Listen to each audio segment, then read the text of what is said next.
अरुण थापाले गाएको यो सुमधुर गीत। ऋतुहरूमा तिमी हरियाली वसन्त हौ। सन् 70 को दशकमा गाइएको यो गीत अत्यन्तै कर्णप्रिय त छँदैछ, त्यसका साथै यस गीतले युवकको मनोभावना बोल्छ, जसमा युवती प्रतिको आकर्षण र आसक्ति उच्च छ।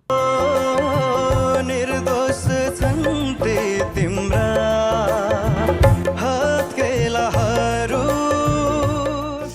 ऊ कसैको प्रेममा छ अथवा यो उसको आकर्षण मात्रै पनि हुन सक्छ, तर ऊ अत्यन्तै लीन छ एउटी युवतीको सुन्दरतामा।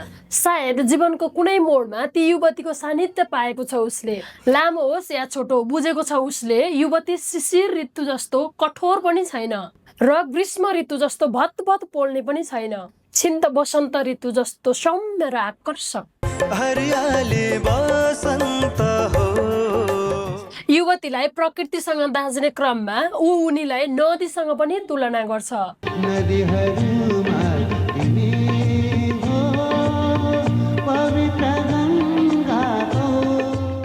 नदीहरू सबै पवित्र नै त हुन्छन्, कुनै पनि नदी आफैमा अपवित्र त हुँदैन। सायद युवतीसँगको आशातीत सम्बन्ध उसले धार्मिक रूपमा पनि हेरेको छ, जुन उसको यो चाहनासँग सम्बन्धित हुन सक्छ। प्रकृतिले मलाई जन्म दिएकी तिम्रो सिउँदोमा सिन्दुर भर्न।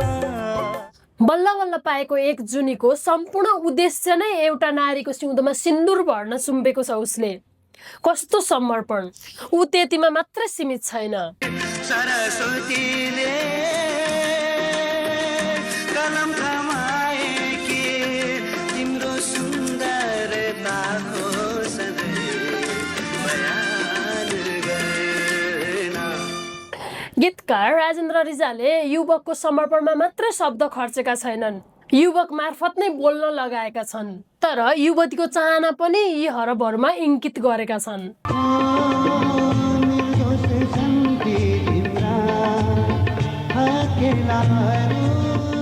मानव शरीरको कर्ता हुन् हत्केलाहरू, तर मनको स्पर्शको चाहनामा तिनीहरू अघि सर्न सकिरहेका छैनन्।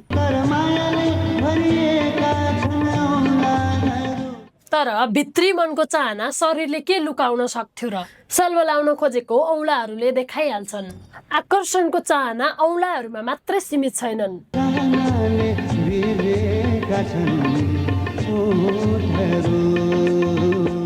गीतमा युवकको मात्रै अनुभूति छ, युवतीको चाहना पनि ती युवकले बयान गरे जस्तो नै होला त? सायद नहुन पनि सक्छ। नारीहरूले मायाको चाहना सायदै यसरी शारीरिक आकर्षणको तहमा प्रकट गर्छन्। युवक अझै युवतीको सुन्दरताको बयानमै छ।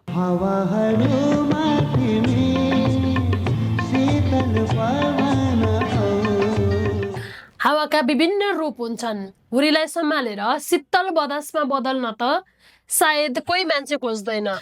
उसलाई शीतल पवनको नै चाहना हुन्छ र फुलहरूमा तिमी कोमल गुलाब हो। गुलाबको कोमलता भोग्नु छ उसलाई, काँडासँग हुर्केर कोमल भएको गुलाब। सायद टिपेर स्पर्शको आनन्द लेला, तर गुलाबको काँडासँगको अनुभूति गुलाबसँगै छ।